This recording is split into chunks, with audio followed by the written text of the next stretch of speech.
लाख सभागार में प्रधानमंत्री कृषि सिंचाई योजना के अंतर्गत समूह की बहनें यहाँ पर बैठी हैं। मैं सबसे पहले तो इस योजना के अंतर्गत चयनित होने के लिए आप सबको बहुत बधाई देती हूँ, शुभकामना देती हूँ। भूमि संरक्षण विभाग के अधिकारी सम्मानित प्रमोद जी के द्वारा इस कार्यक्रम को ऑर्गेनाइज कराया गया। एडीओ ब्लॉक क्षेत्र पंचायत बड़पुरा से भी यहाँ पर मौजूद हैं। हमारे इस कार्यक्रम का संचालन कर रहे ऐसे चौधरी साहब भी यहाँ पर बहुत अच्छे से संचालन कर रहे हैं, इसी विभाग में काम करते हैं। हमारे क्षेत्र के कई प्रधानगण भी यहाँ पर बैठे हैं, उदी के प्रधान हैं, खेड़ा के प्रधान हैं।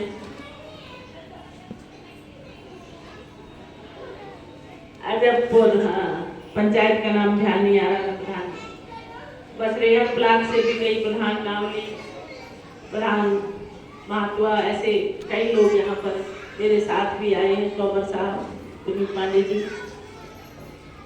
अभी वंदना जी ने अपना अनुभव भी हम सबसे शेयर किया। निश्चित ही आप सबके मन में ये जिज्ञासा हो रही होगी कि आखिर सरकार हर क्षेत्र में अपनी योजनाओं के माध्यम से हम सबको क्रियान्वयन के लिए लाभान्वित करने का अवसर दे रही है, क्यों दे रही है? हम सबका एक उद्देश्य है।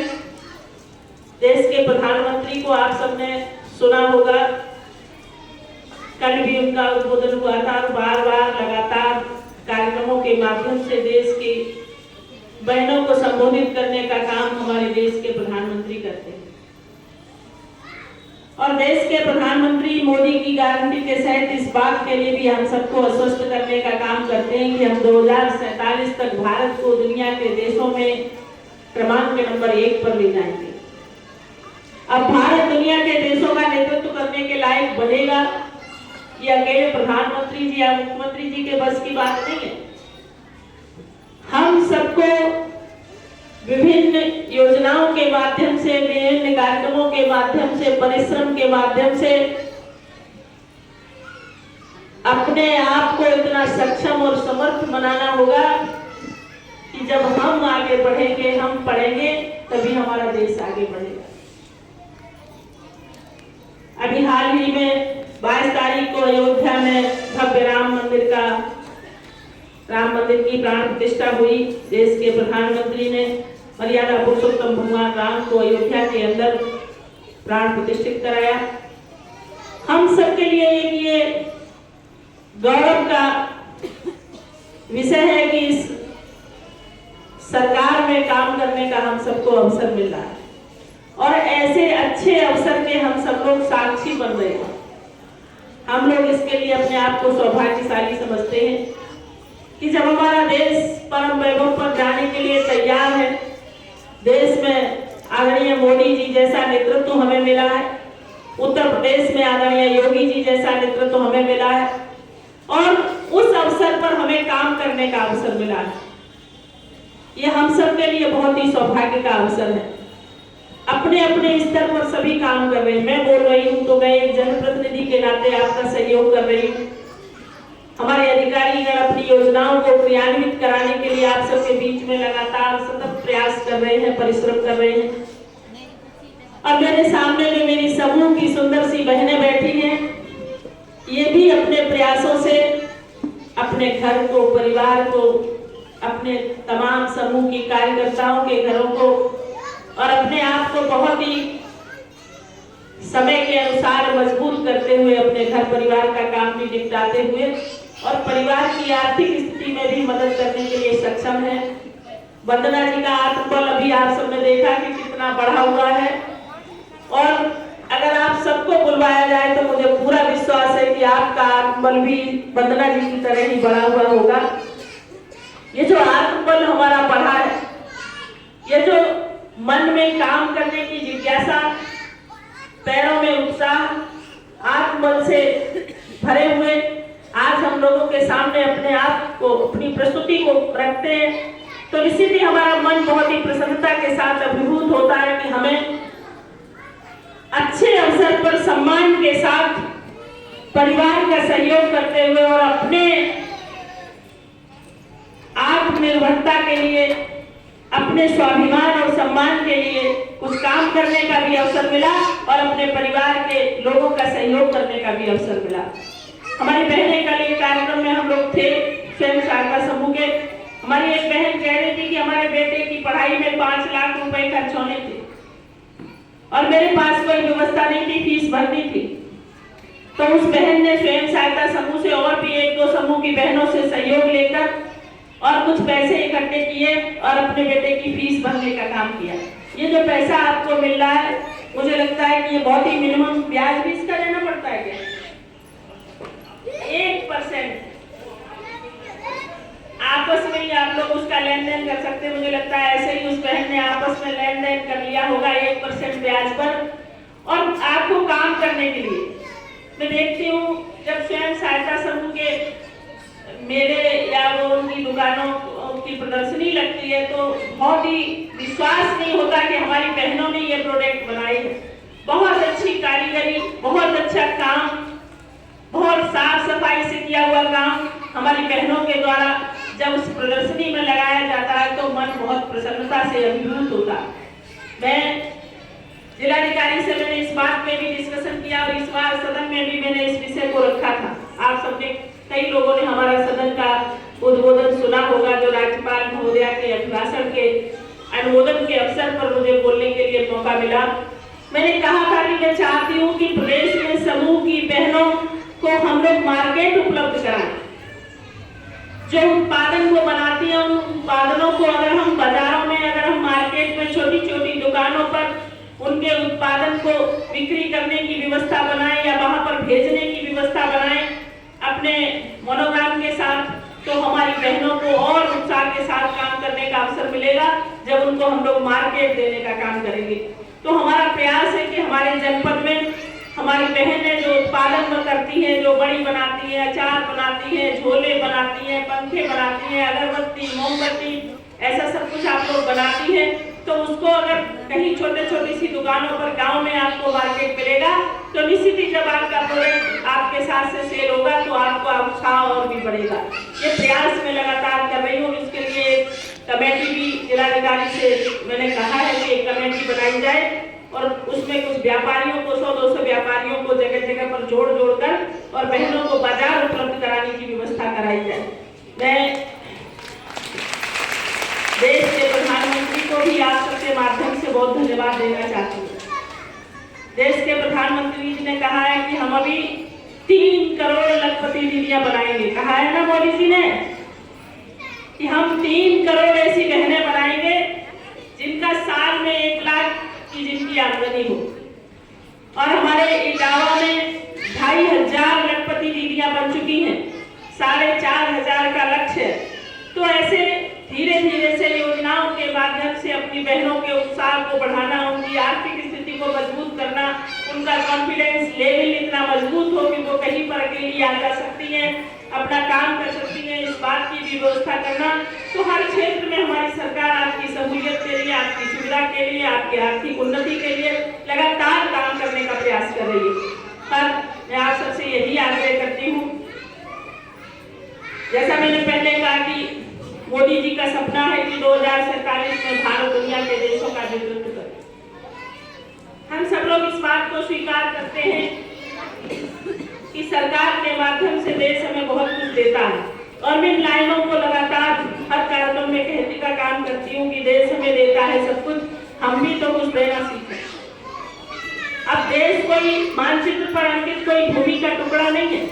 देश के पूर्व प्रधानमंत्री आदरणीय अटल बिहारी वाजपेयी जी कहा करते थे कि भारत कोई मानचित्र पर अंकित भूमि का टुकड़ा नहीं है। भारत एक जीता जागता राष्ट्र पुरुष है, इसका कण कण शंकर है, जिसकी बूंद बूंद गंगा जल है और हम जिएंगे तो इसके लिए और मरेंगे तो इसके लिए। हमारे देश के प्रति हमारे मन में सम्मान और गौरव की अनुभूति होगी, तभी उत्साह के साथ हम और दुगनी ऊर्जा के साथ काम कर पाएंगे। तो मैं आपसे यही अनुरोध कर रही हूँ कि सरकार अपनी योजनाओं के माध्यम से आपका लगातार सहयोग करने का प्रयास कर रही है।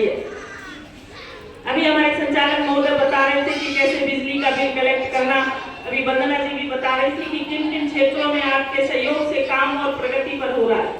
गांव जब हर व्यवस्था से परिपूर्ण होगा, हमारे गांव में रहने वाले लोग, हमारा गांव जब साफ सुथरा होगा, मैं कह रही थी ना, देश हमको कुछ देता है और हम कुछ नहीं दे पाते। हम दे सकते हैं देश को 2 बूंद पानी की बचाकर। मैं गांव में निकलती हूँ, देखती हूँ कि समर चल रहा है, हमारी बहनें जग लेकर पानी भर रही है। अब अगर सागर को गागर में भरने का प्रयास किया जाए तो भर नहीं पाएगा, वो जग भरता नहीं है, लेकिन बहनें समर चला रही है। मैं आपसे अनुरोध कर रही हूँ कि पानी को बचाने के लिए भी आप अगर प्रयास करेंगी तो आप देश को कुछ दे सकती हैं। आपके घर के आंगन में अगर कुछ खाली जगह पड़ी है तो एक पेड़ लगाकर भी आप पर्यावरण को संरक्षित करने के लिए देश को कुछ दे सकती हैं। आप अपने घर का दरवाजा, अपनी नाली और पड़ोस में भी अगर आप करेंगी तो पड़ोसी भी उससे प्रेरित होगा। अगर आप स्वच्छता रखेंगी तो भी आप देश को कुछ देने का काम कर रही हैं। आज देश के प्रधानमंत्री दिल्ली की सड़कों पर झाड़ू लगाकर देश के लोगों को संदेश देने का काम करते हैं स्वच्छता के माध्यम से। और विपक्ष के लोग कहते थे कि झाड़ू लगवा रहे हैं, हम झाड़ू नहीं लगवा रहे हैं, हम स्वयं झाड़ू लगाकर आपको स्वच्छता के लिए प्रेरित करने का काम कर रहे हैं, क्योंकि स्वच्छता भी हमारे स्वास्थ्य के लिए पहली प्राथमिक आवश्यकता है। अगर हमको स्वस्थ रहना है तो स्वच्छता अपनानी होगी। अगर हमको स्वस्थ रहना है तो साफ सुथरा भोजन करना होगा, घर परिवार की व्यवस्थाओं को साफ सुथरा रखना होगा, अपने बच्चों को नियमित गर्म भोजन देकर उन्हें स्कूल भेजना होगा, उनके कपड़े, उनकी ड्रेस की भी व्यवस्था करनी होगी। तो हम समूह की बहनों के निर्वहन के साथ साथ अगर अपने परिवार की जिम्मेदारियों को भी निर्वाहित करते चले जाएंगे तो निश्चित ही 2047 में भारत दुनिया के देशों में क्रमांक नंबर 1 पर होगा और हमारा देश विश्व गुरु के रूप में स्थापित होगा।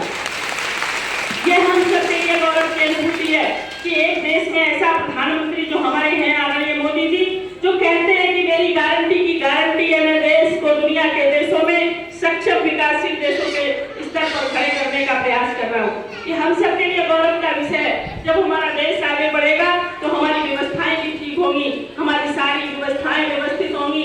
इसलिए आज विभिन्न योजनाओं के माध्यम से हमारी समूह की बहनों को भी यहाँ पर बताया जैसा गया है कि 50-50 हजार रुपया इस योजना के माध्यम से लगभग 83 समूह में हस्तांतरित हुए हैं। कुछ बहनों को चेक के माध्यम से भी यहाँ पर प्रतीकात्मक हम लोग देने का काम करेंगे। मैं आपको बहुत बधाई देती हूँ और आपसे एक ही प्रार्थना करती हूँ कि जो 50,000 रुपये हमारी समूह की अध्यक्ष के पूरे समूह के खाते में जो आए हैं, उन 50,000 से आप कुछ एक ऐसा छोटा सा काम प्रारंभ करें और बहुत मेहनत और लगन के साथ। काम कोई छोटा और बड़ा नहीं होता, काम वही छोटा होता है जिसे हम मन से नहीं करते, पूरे मनोयोग के साथ करने वाला हर काम बड़ा होता है। कभी कभी हम लोग रोड पे निकलते हैं, देखते हैं ना कि काम करने वाले लोग अपने टिफिन से भोजन कर रहे हैं। अब उनके भोजन में क्या होगा ये बताने की आवश्यकता नहीं है, लेकिन वो मेहनत कश मजदूर इतनी चाव से भोजन करता है कि हमको लगता है कि पता नहीं ये क्या खा रहा होगा, हम भी इसके साथ बैठकर भोजन करते। तो हर काम जो बहुत ही ईमानदारी से, बहुत ही इच्छा शक्ति के साथ किया जाए, मेहनत के साथ, मनोयोग के साथ, वही काम अच्छा होता है। तो जो भी आपका समूह जिस प्रोडक्ट के उत्पादन के लिए आपने चुना हो, जो प्रोडक्ट आपका समूह बना रहा हो, उस पैसे का प्रयोग करके, मैं भी पश्चिम में पिछले कार्यकाल में सभापति के नाते दौरे पर गई थी, तो मैंने जो शौचालय सरकार ने दिए, उस छोटे से शौचालय में 3 पार्टीशन बनाकर हमारी बहनें मशरूम की खेती कर रही थी। छोटी छोटी सी जगह में जो आजकल टमाटर का बीज आ रहा है आपको जिस योजना से, उसमें इतना टमाटर था कि हमारी बहनें प्रतिदिन 1,500 रुपए कमाती थी। मैंने उनसे पूछा कि आपकी आय क्या है, इससे आप कितना बचा लेती हो? तो हमारी मशरूम वाली मैंने कह रही थी कि दीदी 1,000 रुपए प्रतिदिन हम मशरूम से कमाते। वो 2-4 जगह मिट्टी डालकर उसका पार्टीशन बनाकर और मशरूम की खेती कर रहे। तो मैंने कहा ना, काम समझने और सोचने की जरूरत है। पूरम में भी गई थी तो वहां पर लोग फूलों से मशरूम बना रहे थे। जो हमारी माँ विंध्यवासिनी के मंदिर में फूल चढ़ते हैं, उन फूलों से हमारी बहनें वहां पर मशरूम पैदा कर रही थी मिट्टी डालकर, और वो मशरूम 1-1.5 रुपए प्रति किलो बिकता है, बहुत महंगा बिकता है। तो हमको थोड़ा सा अपना ध्यान लगाकर, अपना दिमाग लगाकर, जानकारी करके और अधिकारियों का सहयोग लेके कुछ न कुछ ऐसा करना चाहिए जिससे हमारे परिवार में आर्थिक व्यवस्था में भी हमारा सहयोग पहुंच सके। क्योंकि जब आप परिवार में आर्थिक सहयोग करेंगी तभी परिवार वाले आपको समूह में जाने की अनुमति देंगे, ये मुझे पता है। वरना परिवार वाले कहेंगे कि आप कहाँ जा रही हो, क्या कर रही हो, क्या काम करती हो। इसलिए आज हमारी हेल्थ सेल्फ ग्रुप की बहनें उनके परिवार के लोगों की अनुमति के साथ, क्योंकि परिवार के लोग भी समझते हैं कि कुछ ना कुछ काम करने के लिए हमारी बहू जा रही है, हमारी पत्नी जा रही है, हमारी बहन जा रही है, तो परिवार के लोग भी शहर से आपको अनुमति देते हैं, स्वीकृति देते हैं। ये भी आप सबके लिए गौरव का विषय है। वरना कुछ समय पहले तो इटावा और मैनपुरी में तो निकलना ही मुश्किल था कि नहीं था।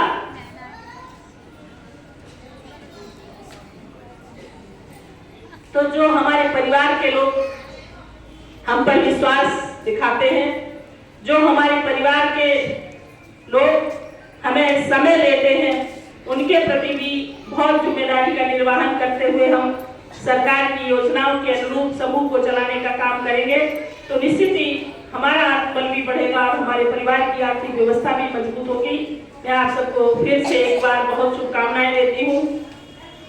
आगे आने वाले समय में मैं बार-बार कहा करती थी पिछले चुनाव से पहले कि हम आप लोगों को अयोध्या ले जाएंगे। ये कमिटमेंट हमारा भी बरकरार है। 24 के चुनाव के बाद अब तो चुनाव आ गया, हमें जब अवसर मिलेगा तो हम आप सब लोगों को अयोध्या मर्यादा पुरुषोत्तम भगवान राम के दर्शन के लिए अपने साथ ले चलेंगे। ये कमिटमेंट हमारा पूरी विधानसभा की बहनों के लिए अभी भी है और मैं उसका निर्वहन करूंगी। जैसे मोदी जी कहते हैं ना कि जो हम कहते हैं वही करते हैं, तो मैं भी जो कहती हूँ उसको करने का प्रयास करती हूँ, जिससे मेरी विश्वसनीयता, मेरी पार्टी की, मेरे नेता की विश्वसनीयता बनी रहे। मैं आप सबको फिर यही कहूँगी कि 2024 में देश के प्रधानमंत्री आदरणीय मोदी जी को आप सबका आशीर्वाद मिले, ऐसी भी मेरी आप सबसे प्रार्थना है। जो सरकार मेरे कहने से आपके खाते में सीधे 50,000 रुपए भेजने की व्यवस्था कर रही है, मैं आपसे अनुरोध कर रही हूँ कि ऐसी सरकार बार-बार बने और आदरणीय देश के प्रधानमंत्री को आपका बार-बार आशीर्वाद प्राप्त हो, फिर एक बार मोदी जी की सरकार बने। ये भी आग्रह में एक विधायक होने के नाते आपसे कर सकती हूँ। मुझे अवसर मिला है, मेरी इतनी बहनें यहाँ पर बैठी हैं, क्योंकि जो आपके लिए खड़ा है आप उसके लिए खड़े हों। यही आशा और विश्वास के साथ मैं आप सबसे फिर यही अनुरोध करती हूँ कि पूरी इच्छा शक्ति के साथ, ईमानदारी के साथ, पूरे मनोयोग के साथ, काम कोई छोटा और बड़ा नहीं होता। अगर हमारी इच्छा शक्ति मजबूत है, हमारा आत्मबल बड़ा है, तो वही काम हम जो छोटा काम होता है उसको बड़ा करके दिखाने का जज्बा रखते हैं। अभी हमारी बहन कह रही थी कि फूल नहीं चिंगारी है, हम भारत की नारी हैं। वास्तव में अगर हम ठान लें तो हम सब कुछ कर सकते हैं। इसलिए आपको फिर से एक बार बहुत बहुत शुभकामनाएं। जय श्री